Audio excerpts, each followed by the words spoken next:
Bienvenidos a la segunda sesión del curso propedéutico de biología. En esta ocasión revisaremos el segundo capítulo, la célula, conceptos y funciones, y nos vamos a enfocar primordialmente en la membrana celular y el interior de la célula, es decir, el citoplasma. Como pueden ver en esta representación esquemática de una célula eucariota, como recordarán, se considera eucariota porque tiene su núcleo rodeado por una membrana, a diferencia de las células procariotas de las bacterias que no tienen un núcleo definido. Existen otros elementos dentro de la célula, a los cuales les vamos a llamar organelos, pequeñas estructuras especializadas en distintas funciones. Muchos de estos los vamos a revisar más adelante. Platicaremos de los ribosomas y cómo, en conjunto con los retículos endoplásmicos y el aparato de Golgi, son encargados de producir todas las proteínas que requiere la célula para vivir. Enfoquémonos primero en la membrana celular, también conocida como membrana plasmática. La primera pregunta podría ser de qué está conformada. De forma esencial, tenemos que comprenderla como una doble capa, es por eso que le llamamos bicapa, hecha de lípidos, unos lípidos particulares que iremos viendo cómo es que la componen. Definitivamente, el principal material o el principal ingrediente de estas membranas van a ser los lípidos, pero no están por sí solos, no bastan ellos para tener una membrana. Necesitamos agregar a esta mezcla algunas proteínas y algunos carbohidratos. Es importante decir que aunque todas las membranas celulares tienen el mismo componente básico, todas siguen los mismos patrones, y no solo estamos hablando de membranas humanas, sino de muchos otros seres vivos, cada uno va a tener particularidades. Vamos a ver más adelante cómo las bacterias, aunque también tienen membranas, incorporan una pared que nosotros no tenemos. O por ejemplo las plantas, que incorporan algunos carbohidratos que los seres humanos y otros animales no somos capaces de sintetizar. Inclusive dentro de nosotros mismos, los componentes van a variar de una célula a otra. Recordarán de la última clase, del video anterior, que platicábamos de cómo las células se pueden ir diferenciando para poder llevar a cabo la función particular que les corresponde. Muchas veces estas características se van a ver reflejadas en los componentes de las membranas. Pero tratemos de identificar generalidades. Les mencionaba que los lípidos son el principal componente y definitivamente van a ser los fosfolípidos los más importantes. Va a haber una doble capa de fosfolípidos. Vean a la derecha cómo pareciera que se conforma como un sándwich. Aquí lo más importante a saber es que los fosfolípidos los podemos dividir en dos grandes partes. Una cabeza hidrofílica, es decir, que atrae al agua o que puede estar en contacto con el agua, y que, como se podrán imaginar, es la parte que quedará por fuera de la membrana para interactuar con el exterior de la célula, que siempre van a estar en medios acuosos, pero también la otra capa, la que queda boca abajo, por decirlo de alguna forma, que también va a ser hidrofílica, va a estar en contacto con el interior de la célula, con el citoplasma, que como vamos a ver más adelante, es sobre todo agua. Esta cabeza hidrofílica está formada por un grupo fosfato y un grupo glicerol. Las dos colitas, vamos a llamarlas colas hidrofóbicas, estas van a repeler el agua y van a estar formadas por ácidos grasos, tanto saturados como insaturados. Ahora, cuando platiquemos de membranas, vamos a platicar mucho de algo que conocemos como el modelo del mosaico fluido. Aunque al momento de representarlas, muchas veces pudiéramos pensar que las membranas son estáticas, que no se mueven, que son rígidas, en las que las cosas están ancladas, en realidad vamos a ver que las membranas continuamente se están moviendo, fluyen. Es algo paradójico porque a la misma vez que dan soporte, que dan estructura a las células, tienen que ser lo suficientemente dinámicas y flexibles para poderse adaptar.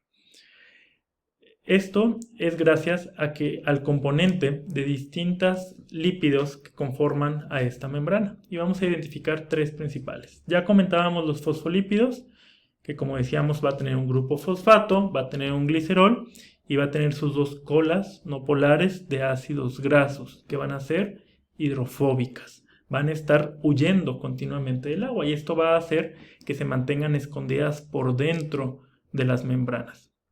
Sin embargo, no son los únicos tipos de lípidos que tiene la membrana. También hay esfingolípidos conformados por esfingosina y un grupo amino, en ocasiones con algunas otras moléculas. Y finalmente el colesterol, que es una molécula particularmente importante para los seres humanos. A veces lo demonizamos y pensamos que el colesterol siempre es malo, pero el colesterol es indispensable para nuestras membranas. Son anillos que también son hidrofóbicos, van a estar por dentro de las membranas y al ser rígidos le van a dar estructura, le van a dar sostén a nuestras células. Son las que van a evitar que se revienten a pesar del movimiento y a pesar de los cambios de la presión que las rodean.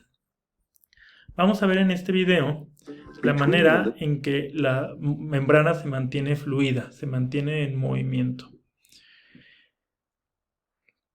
Fíjense, aquí estamos viendo con mucho aumento y vamos a ver cómo todo este mosaico, por eso el nombre, que de lejos pareciera que son muchas partes distintas, está hecha de estos doble capa de fosfolípidos. Y vean cómo continuamente se están moviendo. Si se presionan con demasiada fuerza, como acabamos de ver, van a desorganizarse, pero por las mismas cargas que tienen, por la polaridad que tienen, con un interior que repele el agua y un exterior que es afín al agua o es hidrofílico, van a tender a organizarse. Y vean aquí en este video cómo se empiezan a incorporar otras moléculas. Se acaban de introducir las proteínas que atraviesan la membrana, que nos pueden servir como canales transportadores, pero vean cómo continuamente la membrana está fluyendo, está en movimiento. Estas proteínas pueden estar nadando, por decirlo de alguna forma, a través de esta membrana. Continuamente va a estar en movimiento y eso es lo que le va a permitir mantenerse estable y poderse adaptar al medio que la rodea. Entonces, ya quedamos que los lípidos son los componentes más importantes de estas células, pero no son los únicos. Otros componentes de la membrana plasmática son las proteínas. Y las proteínas, de manera general, podríamos dividirlas en proteínas integrales, es decir, aquellas que atraviesan de un extremo a otro de la membrana, y las proteínas satélites o periféricas, que estas solo van a estar ancladas en uno de los dos lados de la bicapa lipídica y por tanto van a protruir exclusivamente al exterior o al interior de la membrana. Fíjense cómo las proteínas que son integrales pueden atravesar una única vez a la membrana o en múltiples ocasiones. Generalmente cuando lo hacen en múltiples ocasiones es para formar poros o canales a través de los cuales las proteínas, los carbohidratos y otras moléculas que requieran las células pueden atravesar esta barrera de la membrana. Ahora, estas proteínas que tenemos en la membrana pueden tener varias funciones. Aquí tenemos varias de ellas. Como les acabo de mencionar, pueden servir como transportadoras, que sería el primer ejemplo. Aquí en estos ejemplos tenemos en azul el exterior de la célula y en color como crema el interior de la célula. Más adelante, en otra sesión, platicaremos de los distintos tipos de transportes que ocurren a través de la membrana.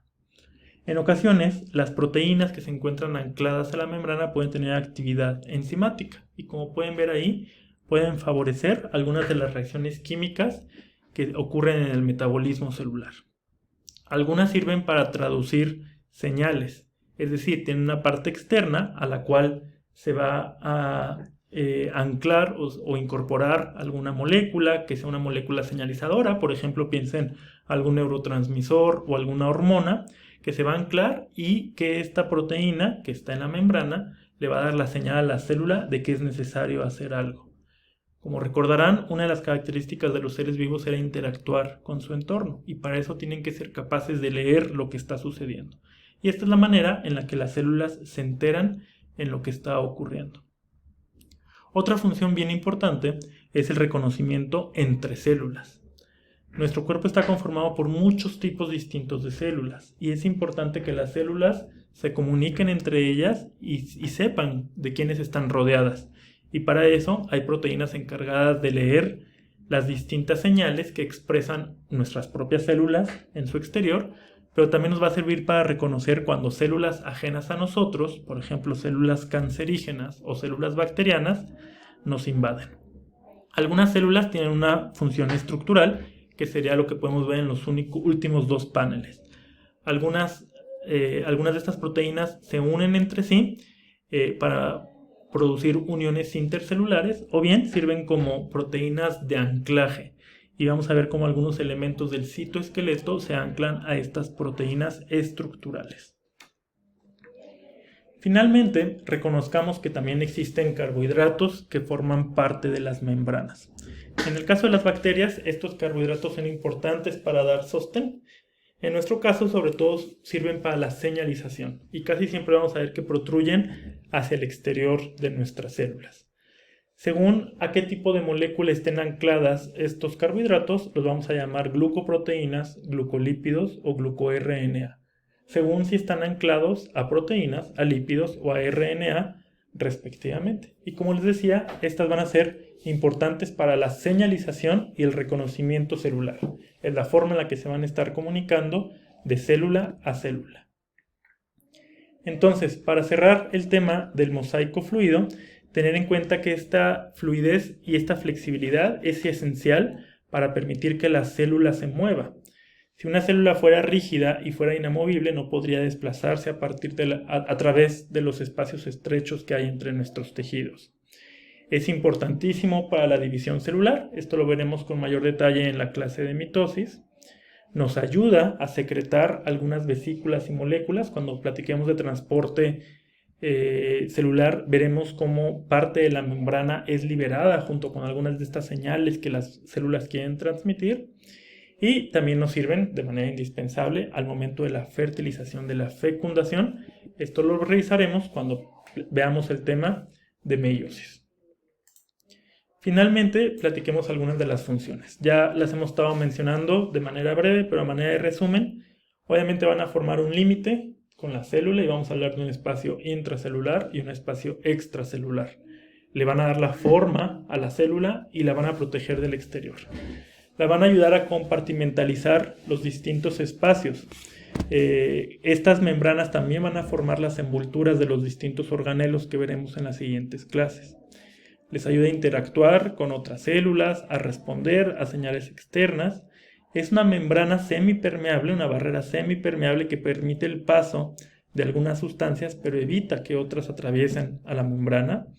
Sirven para adherirse entre ellas. Las células no están todas flotando entre ellas, están unidas y es la manera en la que forman tejidos.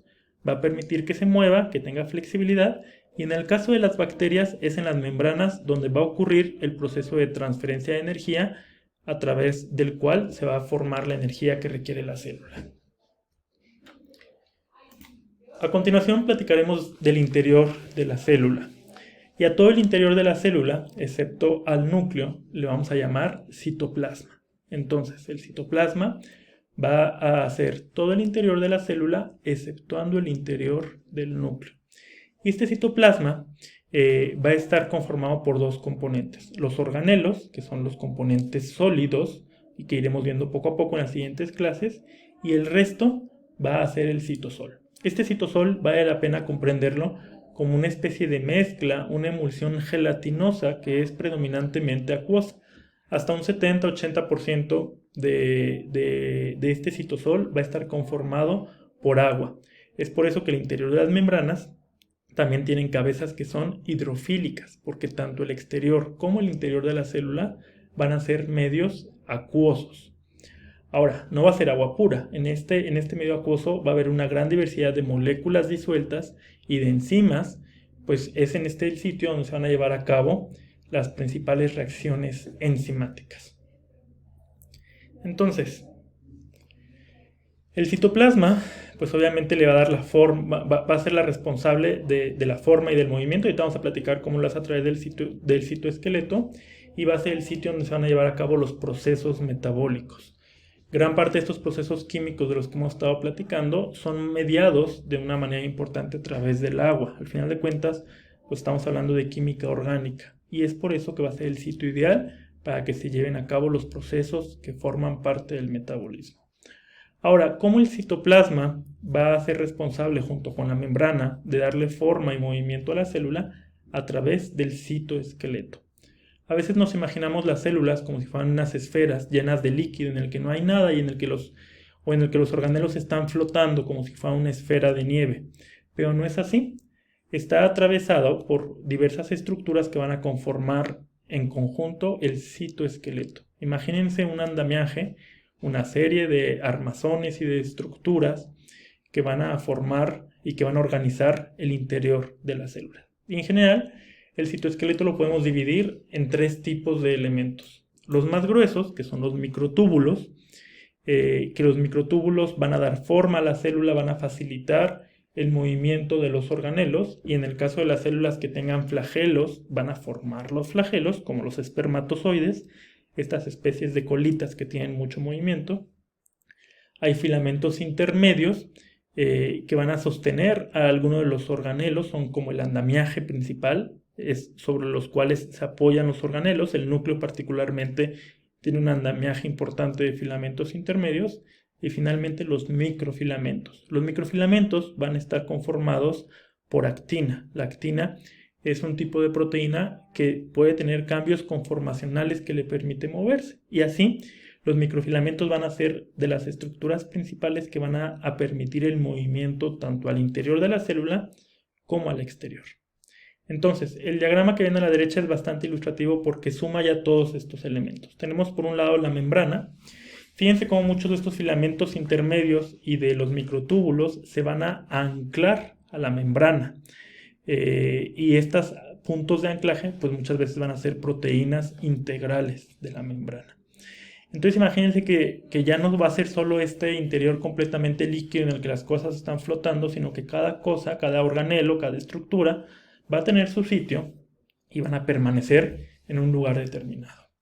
Entonces, a manera de resumen, el citoesqueleto da estructura a la célula, le confiere polaridad. Aquí a lo que me refiero no estoy hablando de una polaridad eléctrica, sino que le da un arriba y un abajo a la célula, ¿no? Vamos a hablar que hay células que tienen un lado basal, o sea, su base, y un lado apical, el extremo de la punta, por así decirlo. Y hay células que van a tener formas distintas y procesos distintos. Algunas células, por ejemplo, expresan algunas proteínas únicamente en la base, algunas únicamente en los lados, algunas únicamente en la en la parte de arriba, ¿no? En el extremo apical.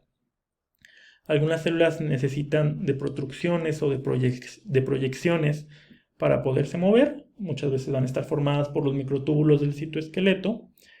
El citoesqueleto, en conjunto con la membrana, colabora para el movimiento de la célula y de las moléculas, particularmente en los procesos de mitosis, como lo veremos en las siguientes clases, y trabaja con otras proteínas para movilizar objetos o organelos dentro de la célula. Y aquí, la molécula más importante que vamos a ver es llamada proteína quinesina.